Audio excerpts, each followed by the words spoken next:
ขอถวายความนอบน้อมมีแด่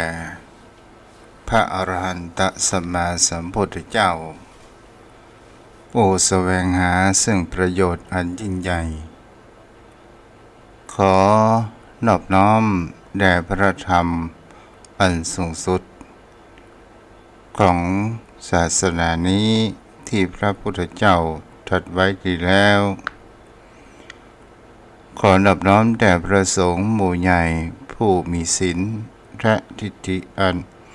งดงามหมดจดโดยเส้นก้าวของข้าพเจ้าและขอถวายความเคารพนอบน้อมไหว้สามายังครูบาอาจารย์พระเถรานุเถระพระภิกษุสงฆ์สามเณรพระสังฆาธิการสงฆ์สมณศักดิ์บัณฑิตนักปราชญ์ท่านผู้มีความรู้ทุกรูปทุกตนทุกองค์พระขอเจริญสุขสวัสดีมาอย่างพ่อออกแม่ออกสดาอันมีโยมพ่อโยมแม่พ่อหมอนแม่หมอนพ่ออุ้ยแม่อุ้ยปีป้าน้าอาท่านผู้ฟังผู้มีบุญทุกท่านที่ติดตามรับฟังธรรมะยามดึกทางสถานีวิทยุเพื่อการศึกษาพระพุทธศาสนาและวัฒนธรรม 104.5 เมกะเฮิรตซ์โดยการส่งลิงก์สัญญาณไปที่ตั้งสถานีวิทยุพระพุทธศาสนาแห่งนี้ณวัดไฝหินตำบลสุเทพอำเภอเมืองจังหวัดเชียงใหม่ด้วยความเมตตาธรรมของอาจารย์ท่านพระครูสมุวิศวัตรวรกิจโจผู้อำนวยการสถานีวิทยุผู้อยู่เบื้องหลังคอยก็ลิงก์และส่งสัญญาณไปให้อย่างโยมพ่อโยมแม่ได้รับฟังกันในค่ำของคืนวันนี้อาตมาภาพพระครูไพศาลสุตกรเจ้าอาวาสวัดทุ่งปากเกร็ดตำบลหนองหานอำเภอสันทรายจังหวัดเชียงใหม่ในค่ำของคืนวันนี้จะได้เทศน์ธรรมวัดพื้นเมืองเหนือของเฮาในแห่งเขาว่าผูกทวนที่7อันมีนามว่าจันทกุมารยิ่งด้วยสร้างบารมีขันติบารมีในวันนี้คือโยมพ่อโยมแม่นั้นได้รับฟังซึ่งทางด้านเจ้าภาพการเทศน์วันนี้ก็คือมีทางแม่สีพันหินมาลัยพร้อมโดยคณะลูกหลานทุกคนได้นิมนต์ตนตัวอาตมะมาเทศนาธรรมซึ่งแม่นั้นอยู่ที่เจ็ดยอดได้เทศธรรมนี้สร้างบุญญาบารมีไปให้กับผู้มีพระคุณอันมีนามว่าพ่อเป่งเห็นมาลัยผู้อันเป็นพ่อและก็ยายน้อยสุวรรณชัยผู้อันเป็นยายตลอดจนถึงบุคคลผู้อันเป็นที่รักอันมีชื่อว่าบัณฑิตมริวันในค่ำของคืนวันนี้ก็เดี๋ยวก็จะได้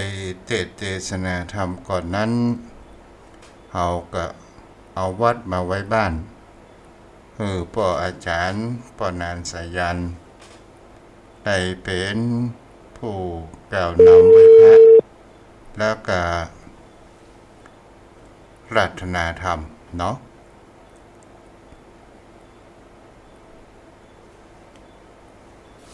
เราประกาศปนนั้น ไว้จ่าครับ เจ้าประธานมาแล้วเนาะ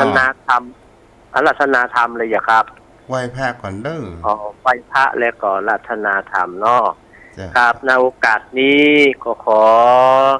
ศรัทธาพุทธศาสนิกชนผู้มีบุญที่ได้สดับรับฟังธรรมะยามดึก โดยท่านพระคุณเจ้าท่านพระครูไพศาลสุตกรจะได้เป็นองค์เมตตาแสดงธรรมและอธิบายพระธรรมนะครับก็ขอทุกท่านได้ตั้งอกตั้งใจไหว้พระนุธรรมพร้อมกันนะครับอิมินาสการะนะพุทธังอภิปูชยามาอิมินาสการะนะธัมมังอภิปูชยามาอิมินาสการะนะสังฆังอภิปูชยามาอะระหังสัมมาสัมพุทโธภควาพุทธังภควันตังอภิวาเทมิกราบสวาคาโตภควันตาธัมโมธัมมังนามัสสามิกราบสุปฏิปันโนภควโตสาวกสังโฆสังฆังนามามิกราบอันธรรมยังพุทธสาภควโตบุพพา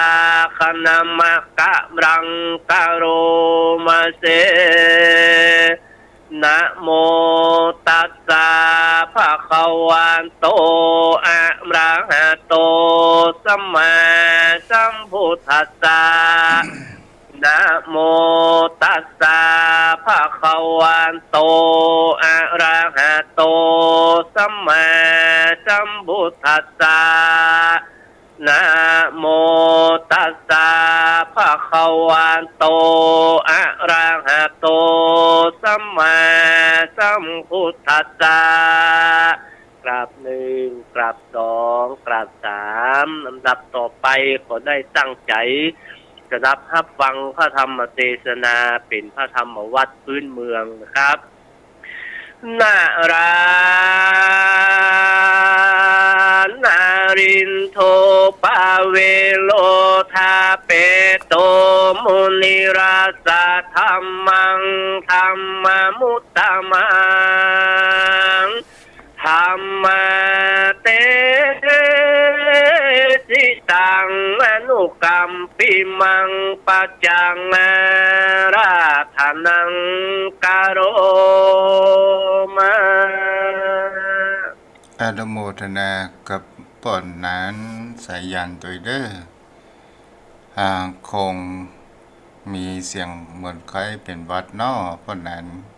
กินน้ำอุ่นนักเด้อจะเดี๋ยวก็รับฟังกันเท่าป่อนนั้นนอครับไว้สาครับจะวันพุธตอนแรงกับสนทนาธรรมกันใหม่เนาะจะครับจะ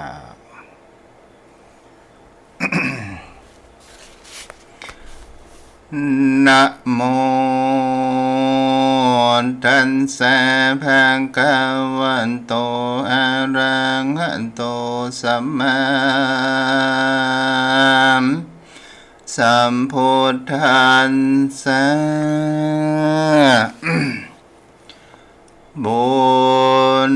นาจะปะลังยันทาโหมิเอกาลัยชาอัตถังโคนักเลมปุพพวันติยากุมาโลสันทาจันทาสาวะหะโยตันทาหันไทยังจันนามุตโตนิคันโทยะธาตันโตสังเวคังจันนังยัตตุอานะมาทางปาวันติยังสุสัทธวฟังโทลาสะปุริสันตั้งหลาย สันตติรัมดำธรรมเทศนาทาสะจาดล้อมเข้ามาลอดถึงยังจันทกุมารผู้มีพยาเปิงโลด้วยในต่างเราจะใส่สำแดงไปนานี้เถิดสันทาสัมปัญโยพระพุทธเจ้าแห่งเราก่อนเทศนายังตนาจาริยจาตกะอันนี้แก่มหาสาวกเจ้าทั้งหลายหันมีมหาสารีบุตรเป็นเก่าเป็นประธานว่าสารีบุตรตาดุลาสารีบุตรเห็นอาหังอันว่ากูพระตันทางกันตาเตกุมารโลมจันทสาหโยได้เกิดมาเป็นจันทากุมารนาวันนั้นก็ได้เป็นลูกแห่งพญาเอกลัจจาตนหนึ่งก็เสวยเมืองบุพวนาติราชธานียันทาและมีในการะเมื่อใดดังหันทธาและในการะเมื่อนานอาหังอันว่าโกตันทากาตายัสสามุตโตมีออกมาจากโปรดที่ปูจายันโดยหมู่คนทั้งหลายก็หาเป็นอังคาระลูกอันมีนั้นมากนักก่อเพื่อคนทั้งหลายจะพร้อมกันมาอุตสาจาและจะพิเศษคือมหาสันเจ้าเป็นพญาแทนตนพ่อนั่นแลสังเวคาจนาจิตวานาเมื่อนั้นพระหาสัจเจ้าก็บังเกิดสังเวชใจว่าดังนี้จะหรืออันว่าการเกิดแห่งมาแห่งสัตตโลกทั้งหลายนี้เตียนยอมมีอนตาลายตั้งปาการต่างๆสนินอมบทนี้กวนกูบำเพ็ญยังตานาปารมีธรรมอันประเสริฐบ่ได้บังเกิดในวัฏสงสารนี้แต่ดิริจะและนามมหาสัจจะมารำเพิงดูโดยพญาธิพาหรไทยแห่งตนก็มีดังนี้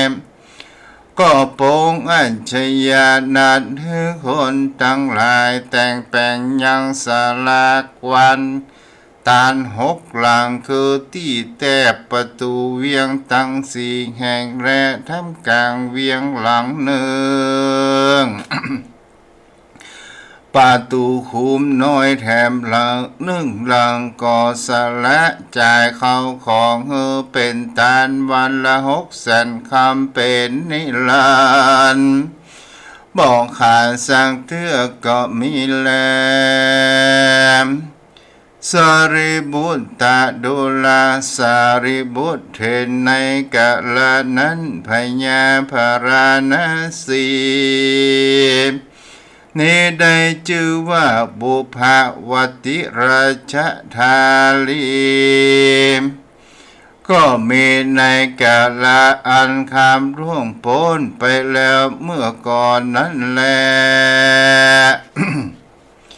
เมื่อนั้นยังมีพญาตนหนึ่งชื่อว่าเอกราชาก็ได้เป็นเต้าพระญาสมุยราชาสัมปติอยู่ในเมืองบุพาวตินครก็มีแล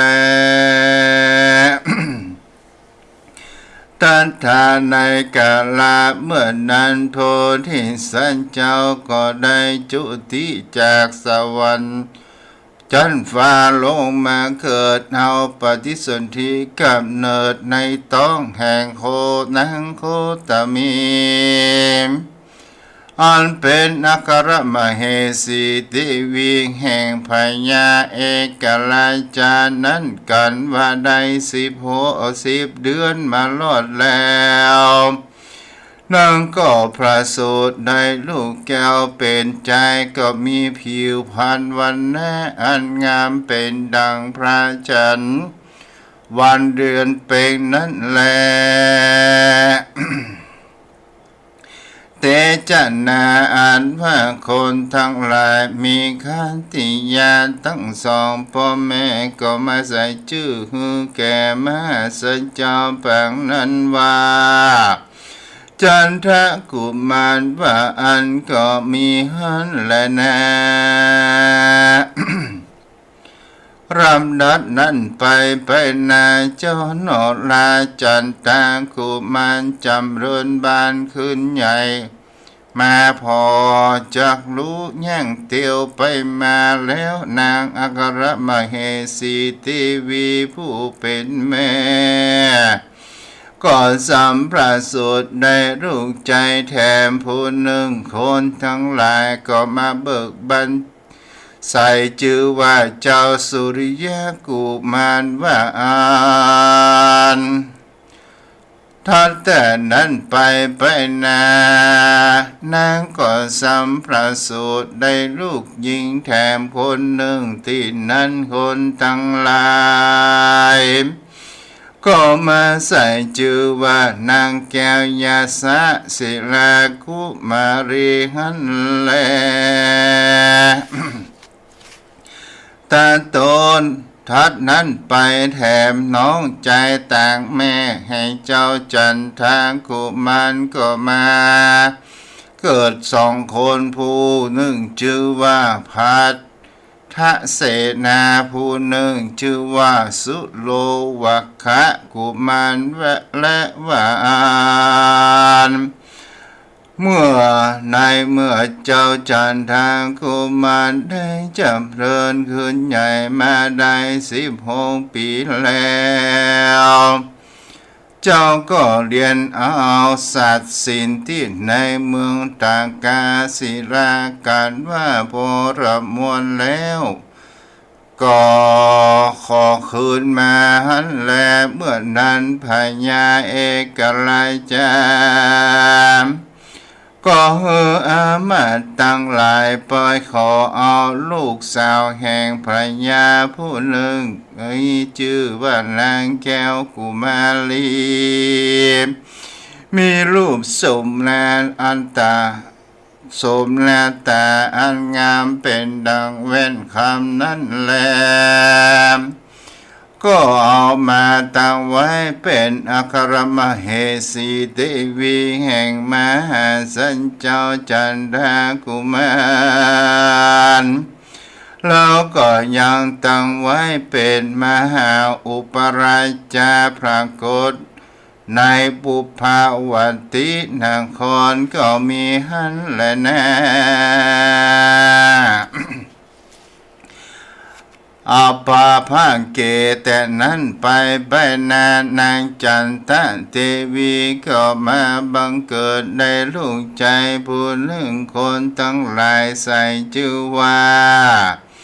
เจ้าวาสุลากุมารก็มีแลเมื่อนั้นยังมีพราหมณ์ผู้หนึ่งชื่อว่าขันตะอาละพราหมณ์เป็นปุโรหิตา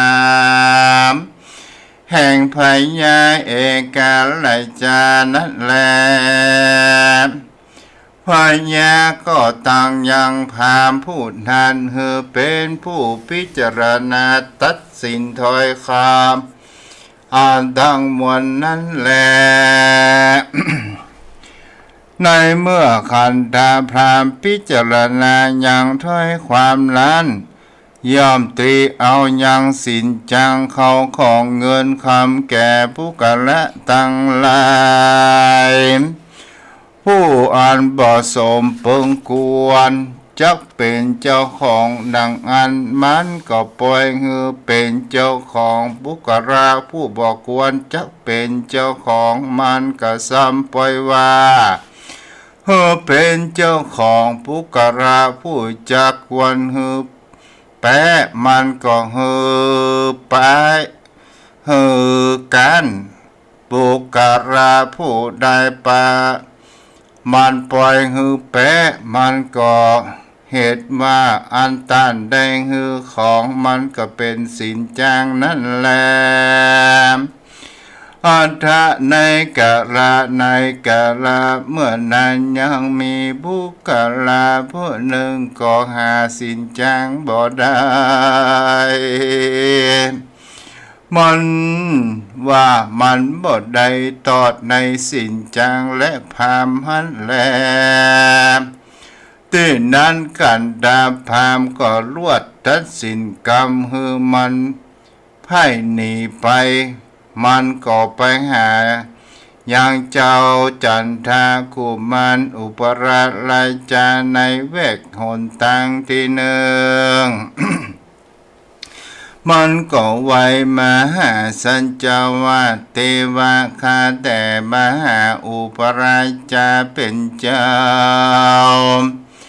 ส่วนอันว่ากันดาหาละพามผู้นั้นกินสินจางเขาของตันตอดกำลาบแก่มันปล่อยหืบค่าการสันนีแลขอมหา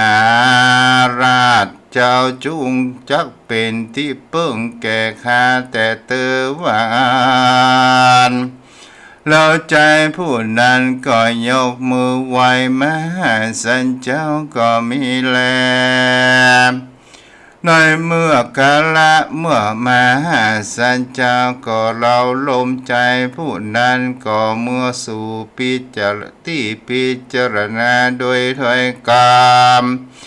แล้วมหาสันเจ้าจันทาอุปราชาก็ถามยังมาติกิจกรรมอันกรรมอันนั้นเจ้าก็รู้แจ้งจุประการจริงแต่งตั้งให้เป็นบุคคลผู้ควรแปรก็ให้แปรผู้ควรการก็ให้การโดยจอมธรรมมหาสัจเจ้าจันทากุมารก็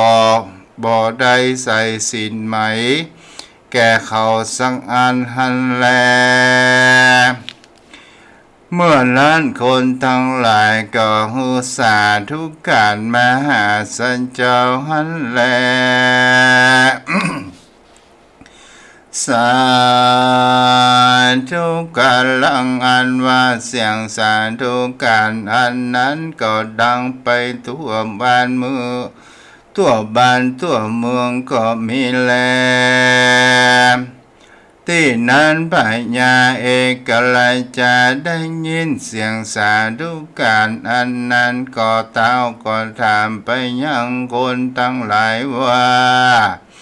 เสียงอันนั้นเป็นเสียงสั่งจากคนทั้งหลายก็ไว้พญาเทวะข้าแต่มหาราชเจ้าในวันนี้มหาเจ้าวันนี้เจ้าอุปราชาจันทากุมารได้มาตัดสินถ้อยกรรมอันเป็นอันชอบอันควรมากนางคนทั้งหลายก็รวดเฮือเสียงสาธุการได้ว่าตาสุตัวว่าจะส่วนอันว่าพญาเอกละราชาก็มีอัญชยาตังยังเจ้าจันทาอุปราชาฮือเป็นผู้พิจารณาตัดสินถ้อยคำทั้งมวลก็ฮือแก่คนทั้งหลายก็มีวันนั้นแล ในเมื่อกันทหารพามผู้นั้นก็ ถอยเสียยังลาภสการคือมักว่าบ่ได้รับบ่ได้กินยังสินจังรางวัลเหมือนแต่ก่อนมานั้นหันแลแล้วมันก็อาฆาตหมายมันแก่เจ้าจันทากุมารอุปราชาไปใจแล้วมันก็แสวงหาอันจังคามหาสัจเจ้าเสียโดยอุบายต่างๆหลายประการก็มีและเองกาที่ว่าสังยังมีในวันหนึ่งพญาเอกลาจาปล่อยได้ฝันหันว่าตนได้ไปเกิดในเมืองฟ้าอันประกอบไปด้วยนางฟ้าเทวกัญญาตั้งหลายหากแวดล้อมส่งเสพปูจาโดยติภาตุสิริยาดนทีหาจำพวกอยู่ในวิมานคำอันงดงามมากนางก็มีแล โสปาพุจิตัวพญาตนนั้นก็สะดุ้งตื่นรวบจมชื่นกำฝันก็มีใจใครหันใดไปเกิดที่ในเมืองฟ้าจึงมีอัญชยาเรียกมาหายังขันธหาราพามาแล้วก็ถามว่าดูแลอาจารย์เรามีใจมาใครเมื่อเกิดในจันฟ้ามากนักแลท่านปุโรหิตจุงบอกกล่าวยังอุบายอันจะได้เมื่อเกิดในจันฟ้านั้นแก่เราเตอว่าอันนั้นแลท่านสมิงคะเนในการนั้นขันธหาราพามผู้อาฆาตหมายมันมหาสัจเจ้าสันนานมันก็นิ่งใจว่ากูจะหาอุบายอันจะฆ่าเสียยังมหาสัจเจ้าปรางนี้แลการว่ามันก็นิ่งใจสันนั้นแล้วมันก็รับเอากรรมพยาว่าเทวะข้าแต่มหาราชเป็นเจ้าพิแลว่ามหาราชเจ้ามักว่าใครเมื่อเกิดเมืองฟ้าแต่ดังนั้นก็เปิงสละใจยางอาติกะวัตถุละอันละสี่แล้วก็ปูจาลายนอกเวียงโดยเครื่องปูจาอันนั้นมีต้นว่าลูกชาย4 คนลูกหญิง4 คนเมียฮัก4 คนเศรษฐีผู้มีข้อของ4 คนทัดแต่นั้นก็มีสัตว์4 ตีนอย่างละ4 ตัวมีตนว่าจ้างม้างอควายอย่างละเท่ากันนั้นเสียงแลท่านแต่นั้นกุสุกาละและสุนัขะก็ดีแม้นว่าสัตว์2 ตีนก็ดีสัตว์มีตนว่าเป็ดไก่และนกทั้งหลายก็ดีก็มีอย่างละ4 ตัวและอันนี้ได้ชื่อว่าอาติกตนะวัตถุและอันนี้ก็จะได้เมื่อเกิดในจันฟ้าสุขตะติสวรรค์บอยาจะแล ราชาอันว่าพญาเองกลาจานั้นก็หากว่ามีพญาปัญญาตุนจามากนัก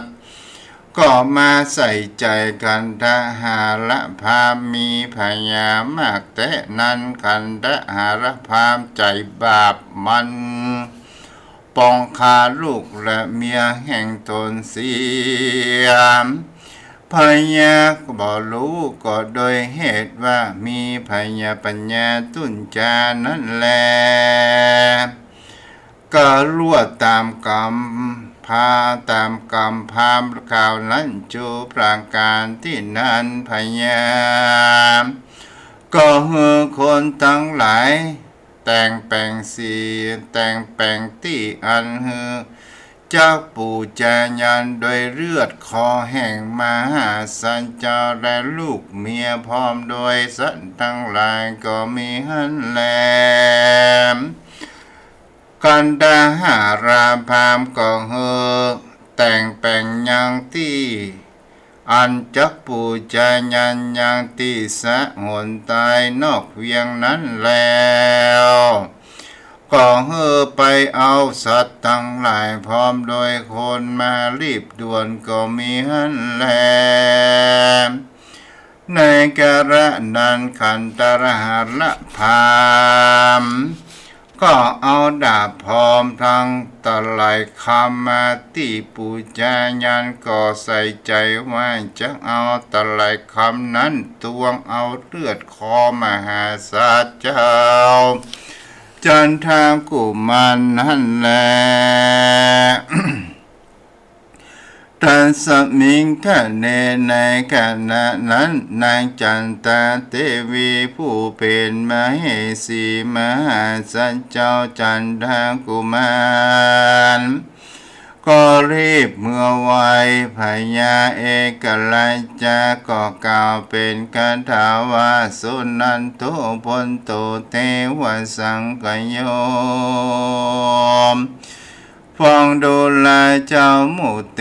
วดาทั้งหลายจงมาฟังพอเล่งดูยังกรรมอันกระทำอันนี้อันกันทหาราพามจังคาชีวิตยังผัวแห่งคาปูจายันบัดนี้แต่เธอว่าอันอยู่ใจหันแลท่านสมิงกระเนในขณะบัดเดียวนั้นก็โดยคำกรรมสัจจาอธิษฐานแห่งนางจันตะเทวียอดซอยเทวดาทั้งหลายก็พากันมาเล่งพอยังบุญบาปตั้งอันในขณะบัดเดียวพญาอินทาธิราชตนเป็นเจ้าฟ้าภาพสวรรค์กุยทิศตัวก็รู้โดยเหตุการณ์อันนั้นก็ได้ถือเอาขอนเล็กอันใหญ่และยาวคาวุธนึ่งอันลุกเป็นเปลวไฟได้แล้วก็เจ้าก็ลงมาคำลำใส่พญาเอกราชและกับตังขันธหาราพามว่า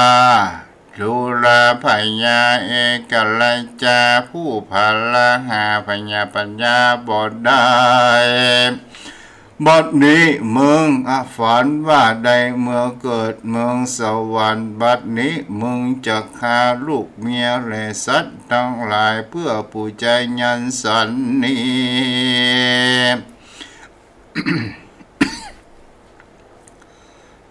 ตามดังคำพามผู้ใจบาปนี้ก่อนช่างหาประโยชนาภลาอันจะไปเกิดจันฟ้าบ่มีแลเรื่องว่าจะเป็นบาปกรรมอันนางอันจำปาตันทั้งสองนี้ไปโมกไม่ในนรกอเวจีนานว่าได้ปันปีบ่อยาจะและนา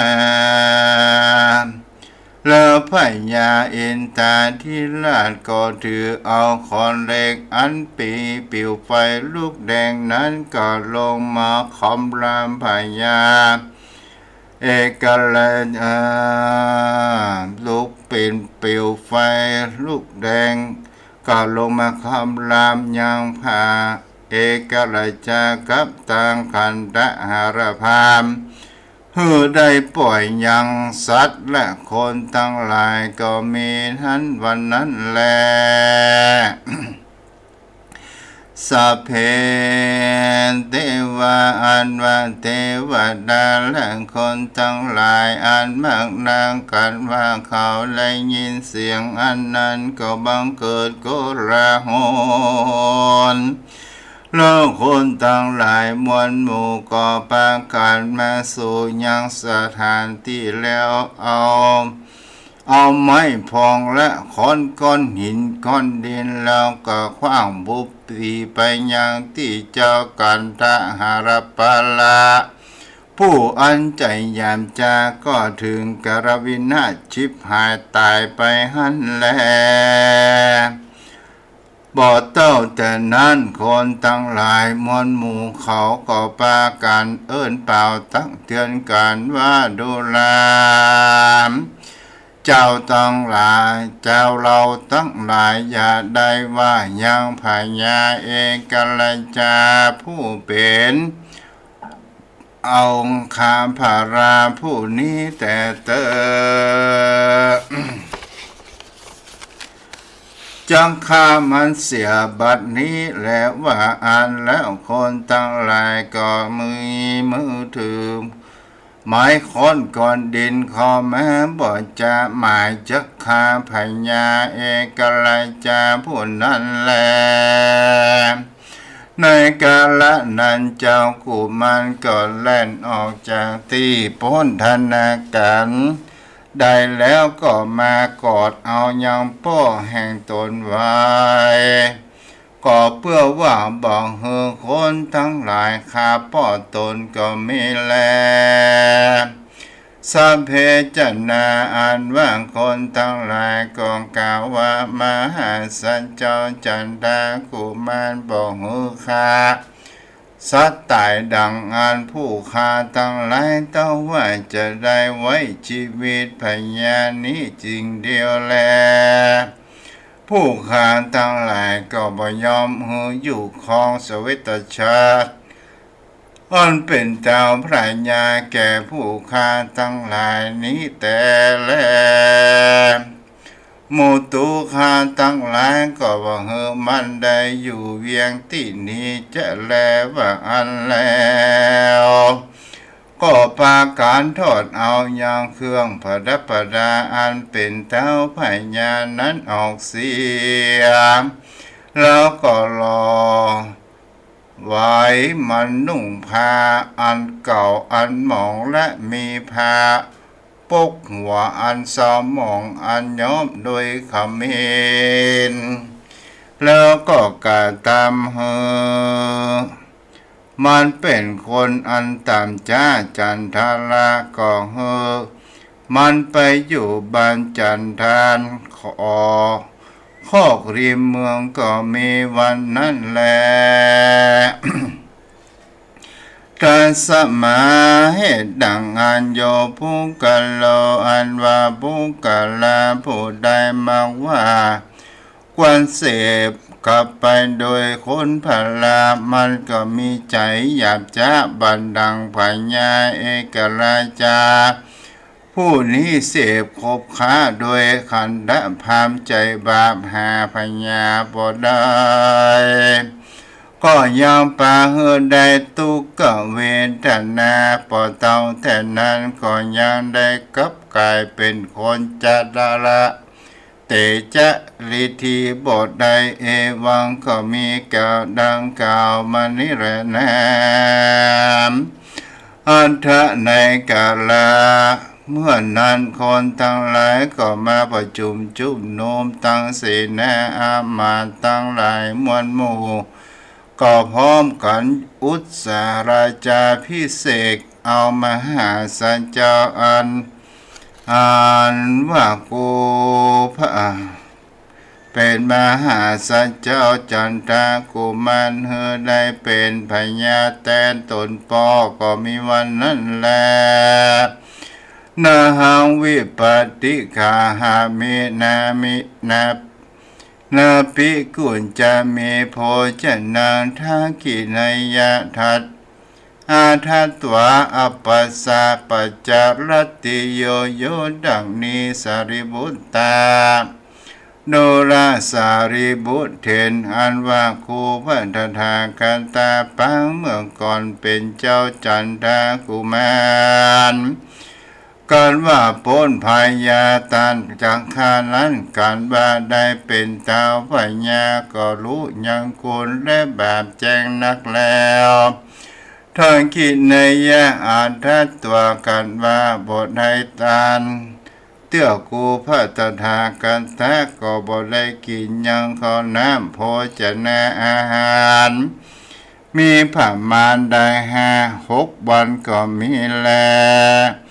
ลังคาบต่อว่าจะฮือตานในการตานสิ่งเดียวอันบ่มีแม้นว่าเขาน้ำโภชนาอาหารอันประณีตอันหมู่ปอกครัวหากพิจารณาแล้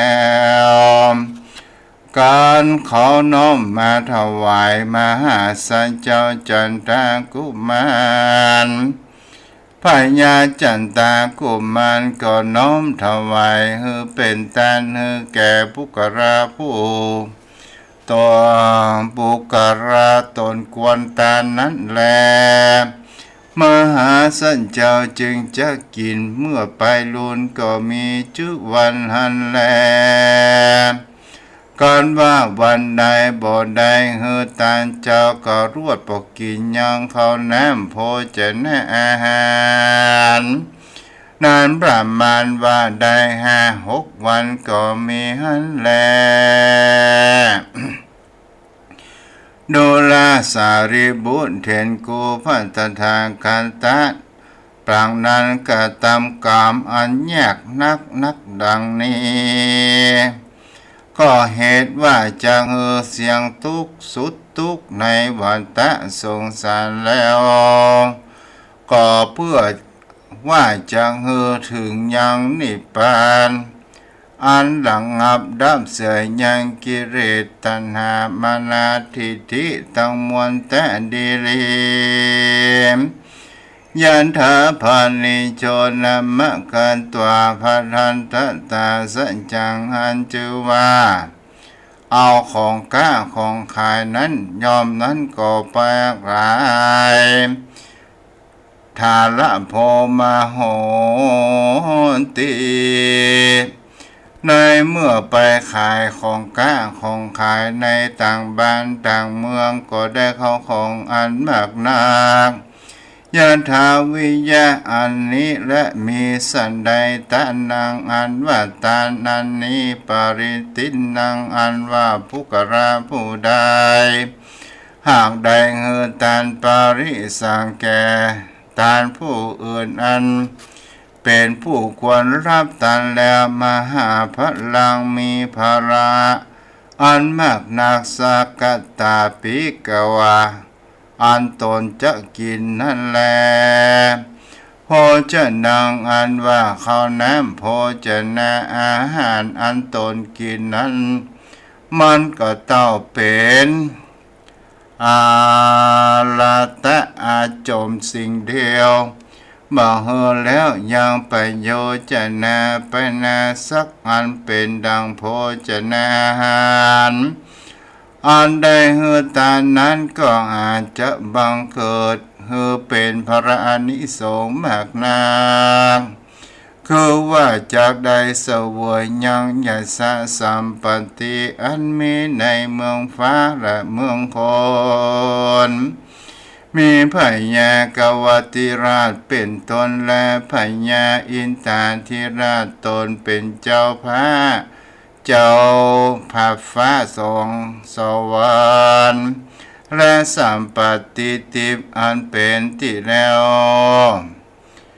มีมหาเนรปันเป็นที่แล้วบ่อยากจะเรนา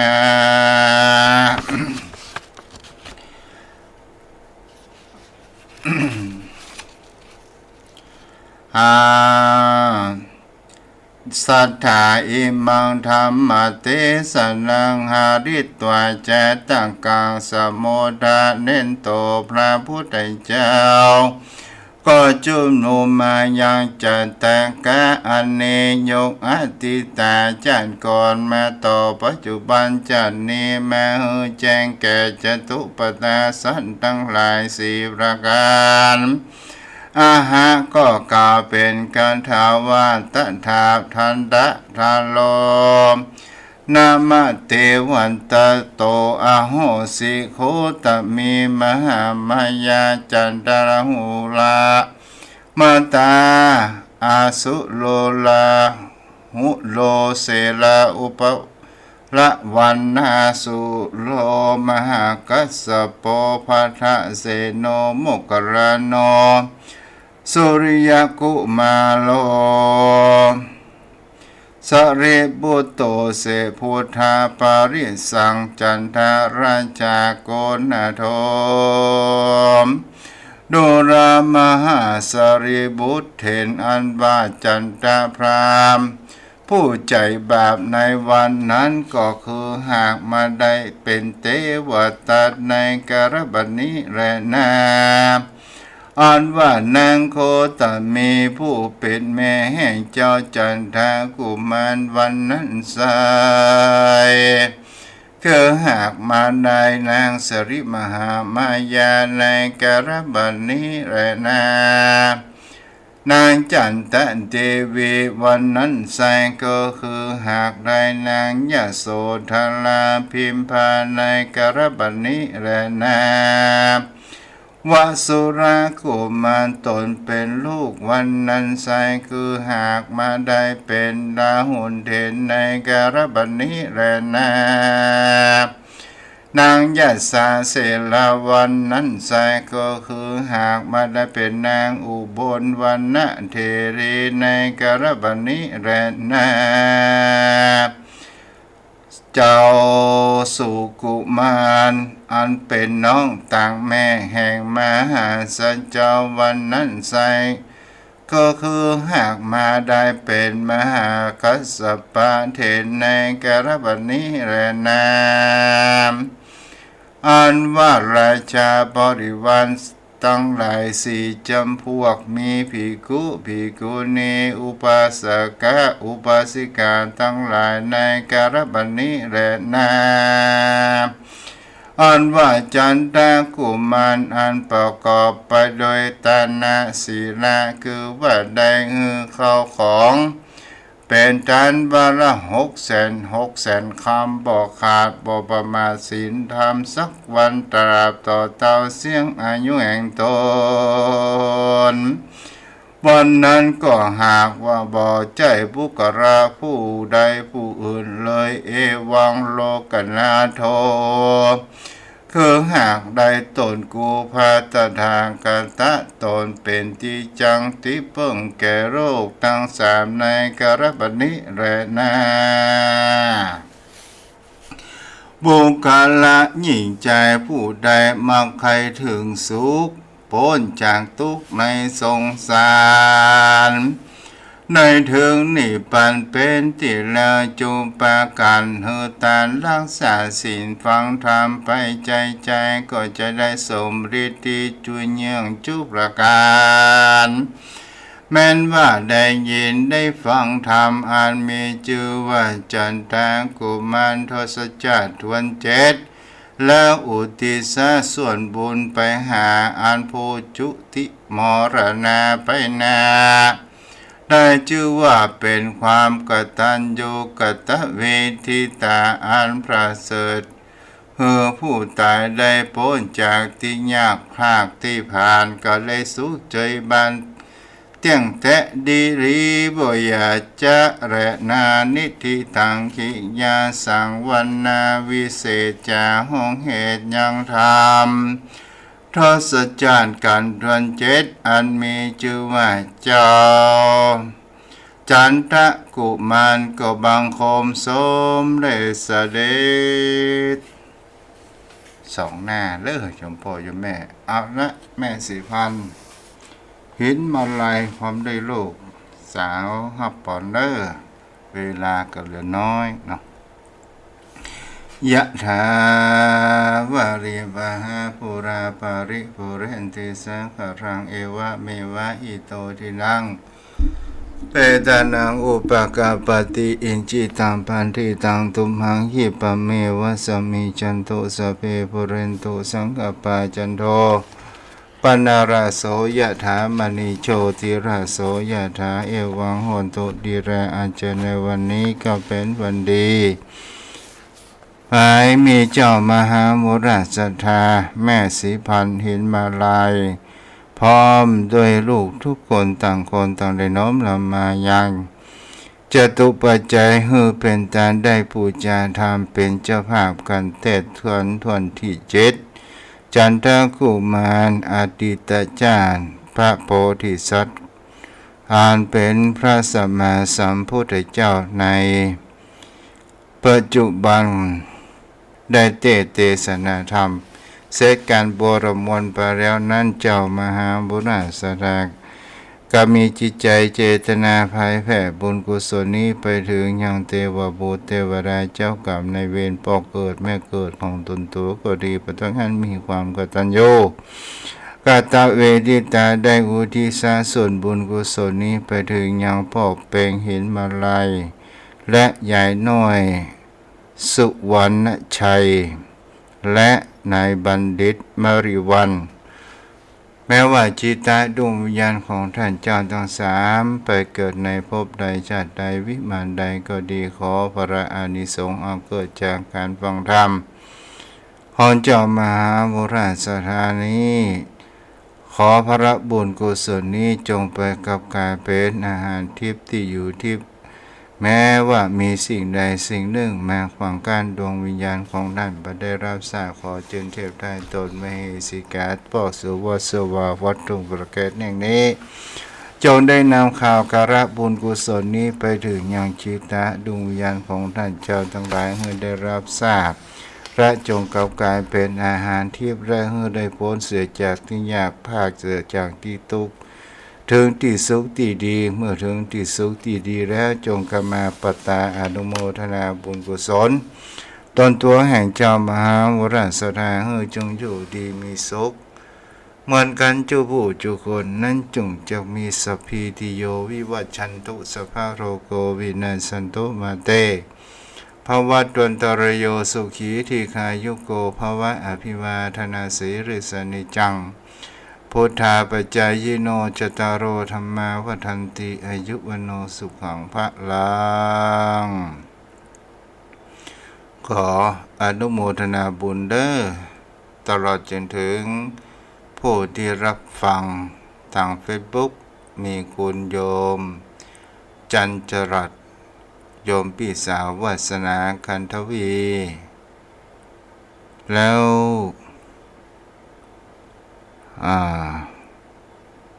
เกมพรเนาะสาธุอนุโมทนาถวยเด้อที่รับฟังอยู่เจ้าพ่อเจ้าแม่วันนี้กับเวลามันเหลือน้อยวันพูดก่อนเนาะเฮาก็มาสนทนาธรรมกันเอาละโยมพ่อโยมแม่ก่อนที่จะรับจะนอนเฮามาแผ่เมตตาด้วยกันเด้อว่าตัวเจ้าเด้อข้าพเจ้าขอตั้งจิตอุทิศผลบุญกุศลนี้แผ่ไปให้ไพศาลถึงบิดามารดาครูบาอาจารย์ทั้งลูกหลานญาติมิตรสนิทกันทั้งคนเคยร่วมกันงานกันมาทั้งเจ้ากรรมนายเวรเทพเทวันขอให้ท่านมีส่วนได้ผลริบุญนี้เถิดจัตตารโอธรรมาวัฏันติอายุวันโนสุขังพระลัง